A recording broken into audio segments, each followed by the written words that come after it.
Hi beautiful, welcome back to my channel. In today's video, we're gonna do a drape that has a super long pallu. It's gonna be dramatic with pleats at the back, and then it's kind of going to look like a Gujarati drape, but it's going to be completely different.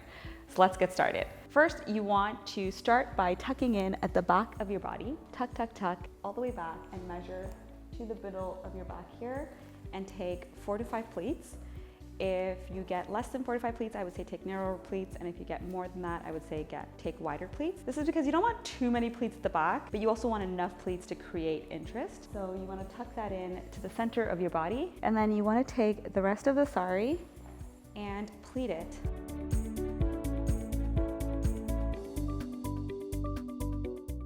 Once you're happy with your pleats, you want to take the entire pleated portion and put it on your right shoulder. And then you want to take the rest of the sari and pleat it, and then add these pleats to the back. So you can leave it just like this, which looks great, or you can add a belt. And that's it. I love this drape because it has so many points of interest, both from the dramatic pallu, but also the pleats at the back. It's super easy to do, and it just gives you another way to drape your sari, especially this festive season.